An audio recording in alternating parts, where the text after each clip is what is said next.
디도서 3장 3절에서 4절입니다. 우리도 전에는 어리석은 자요, 순종하지 아니한 자요, 속은 자요, 여러 가지 정욕과 행락의 종노릇한 자요, 악독과 투기를 일삼는 자요, 가증스러운 자요, 피차 미워한 자였으나 우리 구주 하나님의 자비와 사람 사랑하심이 나타날 때에 오늘 말씀의 제목은 구원의 원천입니다. 1, 2절에서 바울은 디도에게 성도들을 양육하는 데 있어서 그들로 온유함을 나타내도록 하라고 하지 않고 나타내게 하도록 기억하게 하라, 그렇게 권면했습니다. 그러면서 오늘 이어지는 3절 말씀은 우리가 하나님을 알기 전, 예수 믿기 전의 상태가 어떠한지 알려주면서 그러한 우리를 구원해 주신 하나님의 구원 계획에서 그 시작점에 대한 말씀이에요. 3절 보면 우리도 전에는 어리석은 자요, 순종하지 아니한 자요, 속은 자요, 여러 가지 정욕과 행락의 종노릇한 자요, 악독과 투기를 일삼은 자요, 가증스러운 자요, 피처 미워한 자였으나. 사도 바울이 지금 이 얘기를 하고 있는데요. 사도 바울이 예수님을 만나기 전에 자신을 생각하면서 이 얘기를 한 것 같아요. 전에는 어리석었고 순종하지 아니했고 속고 있었고 여러 가지 정욕과 행락의 종로릇한 자였고 악독과 투기를 일삼은 자였고 가증스럽고 피차 미워한 그러했던 자기의 상태를 고백하는 바울의 그 심정이 좀 보여집니다. 여기 우리도 전에는 이렇게 되어 있는데 한글 개역 성경에는 번역되어 있지 않지만 헬라어 성경에는 시작할 때 가르라는 접속사가 있어요.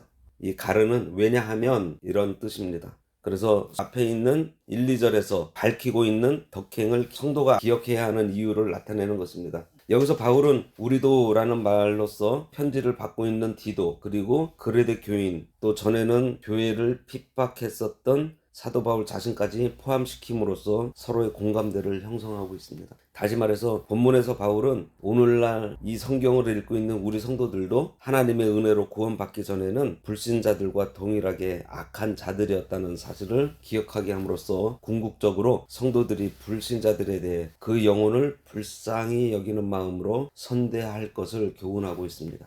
그러면 우리가 어떤 자였는지 한번 볼까요? 어리석은 자라 그랬습니다. 이것은 단순하게 미련한 자를 말하는 것이 아닙니다. 하나님을 믿지 아니하며 성령의 능력을 분별하지 못해서 영적 분별력이 없고 하나님을 알지 못하는 자를 의미해요. 순종하지 아니한 자라 그랬습니다. 이것은 고집이 세고 완고해서 하나님의 뜻과 권위에 대해서 거역하는 자를 말합니다. 속은 자, 이것은 진리를 떠나 방황하며 살면서도 그것이 진리인 양 믿으며 사는 사람들, 그래서 사탄의 거짓과 세상의 가치관에 미혹되어 있는 사람을 말합니다. 여러 가지 정욕과 행락의 종노릇한 자. 신약 성경에서 정욕과 행락은 육신적 욕망의 지배를 받는 삶으로 육체의 충동과 관능적인 삶을 쫓는 자들로 육신의 노예 상태와 마찬가지로 정욕과 행락의 노예 상태에 묶인 자를 얘기합니다. 악독과 투기를 일삼는 자. 여기서 나타난 악독은 타인에게 해를 끼치는 악한 기질이고요. 투기는 다른 사람의 성공을 시기하며 시샘하는 것으로 타인을 향한 악의적인 감정과 시기심이 가득한 자를 얘기합니다. 가증스러운 자는 디도서 1장 16절에서는 입으로는 하나님을 시인하지만 행위로는 부정하는 자를 가증한 자로 일컫고 있어요. 그러니까 겉과 속이 다른 걸 얘기를 하는 거죠. 미워하는 자는 하나님을 떠난 자 또는 하나님을 믿지 않는 자의 특성을 나타내 주는 것으로, 하나님을 믿는 자는 위로는 하나님을 사랑하고 옆으로는 이웃을 사랑하는 자이기 때문입니다.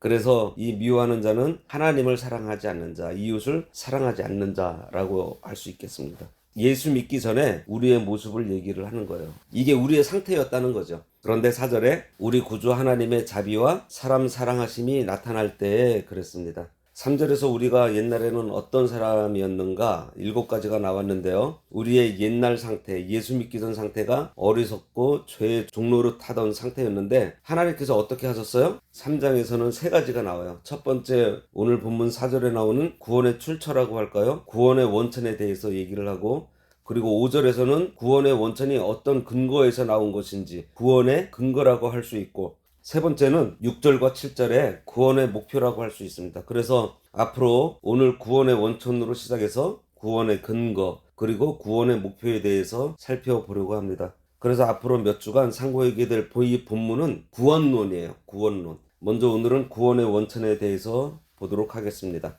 여기 하나님을 우리 구주 하나님 이렇게 표현하고 있어요. 그냥 하나님이 아니고 구주 하나님입니다. 왜 구주 하나님이라는 말이 나오는지 우리가 생각을 해야 해요. 구주 하나님의 자비와 사람 사랑하심이 나타날 때에 이렇게 되어 있는데, 이것을 구원의 원천이라고 할 수 있습니다. 구원이라고 하는 것을 하나님께서 나타내신 거예요. 다시 말해서 하나님으로부터 출발한 겁니다. 구원을 하나님께서 시작하셨는데, 하나님께서 자비와 사람을 사랑하시는 그 사랑을 나타내시는 것으로 출발한 거예요.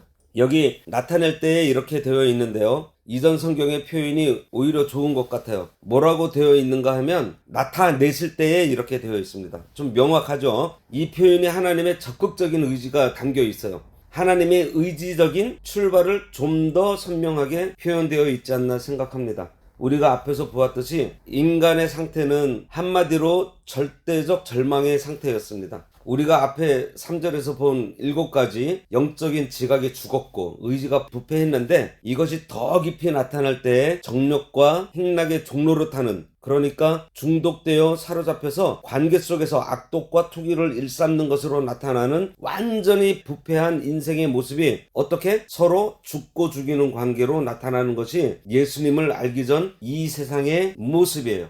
이러한 인간의 상태를 보고 하나님께서 개입하십니다. 그런데 그냥 쓱하니 개입하는 것이 아니고 전격적인 개입이에요. 우리 스스로의 힘으로는 아무것도 할 수 없는데, 저 절망적인 상태, 일어날 수 없는 상태에 있는 우리에게 하나님께서 전적으로 개입하심으로 거기서 끄집어내신다는 것, 이것이 4절 말씀의 핵심이에요. 그래서 여기에 구주라는 말이 나오는 것입니다. 여기서 나오는 구주라는 말은 3절에 나오는 절망, 그것도 절대적 절망인데 그 절대적 절망에 대한 구원자입니다. 구원자라고 하면 100% 완벽하게 하나님의 전적인 힘과 의지로 우리를 죄 가운데서 끄집어내는 전적인 은혜예요. 구원이라는 것은 하나님에 의한 구원입니다. 내 스스로 구원을 받을 수 있는 힘이 전혀 없는 완전히 하나님에 의한 구원. 인간은 구원에 대해서 절대적으로 무력한 존재인데 인간 밖에서 구원의 손길이 찾아왔다는 거예요. 그래서 하나님을 구주라고 하는 것입니다. 그러니까 구원의 원천이 사람에게서는 0.00001%라도 나온 것이 없고 완벽하게 하나님으로부터 출발한 것이에요. 그래서 하나님께서 나타내셨다는 표현을 하는 거예요. 하나님으로부터 구원이 나왔다는 것이 중요할까요? 왜 중요할까요? 여러 가지가 있겠지만 확실한 것이 하나가 있어요. 그것이 무엇인가 하면 구원의 원천이 외부 하나님에서 나오기 때문에 우리의 상태, 우리의 기분, 느낌에 따라서 구원이 왔다 갔다 하지 않는다는 거예요. 취소된다거나 흔들리지 않는다는 거예요. 왜냐하면 구원이 하나님으로부터 출발했기 때문입니다. 하나님께서 사랑을 나타내시는 이것이 구원이었기 때문에 우리 안에서 나온 것이 하나도 없어요. 이 구원이 나타난 것이 무엇인가 하니 그리스도께서 이 땅에 오신 것입니다. 하나님께서 시작하신 일을 하나님께서 진행하시고 하나님께서 마무리하신다는 거예요. 그리스도의 십자가 구속이 우리 가운데 이루어진 거예요. 그래서 4절에 있는 하나님의 사랑을 나타내심의 결과가 예수 그리스도의 십자가입니다. 그래서 예수 그리스도의 십자가는 하나님의 사랑을 나타내는 최고의 극치이고요, 최종적인 확증이고 하나님의 사랑을 완벽하게 표현한 것이라고 말할 수 있습니다. 하나님의 사랑을 완벽하게 표현한 것이 십자가이고 더 이상 어떠한 이유를 달지 못하도록 최종적으로 확정하신 것이고 더 이상 높은 것이 없는 최고의 극치가 바로 예수 그리스도의 십자가라는 것입니다. 그런데 오늘 본문이 강조하는 것은 이것이 어디서 출발한다고요? 하나님께서 구주로서 하나님의 사랑을 나타내신 것으로 출발했다는 거예요. 그러니 우리의 구원은 왔다 갔다 하지 않아요. 취소되지도 않습니다. 우리 하나님의 자비와 사람 사랑하심이 나타나서 완벽하게 해결해 버리셨어요.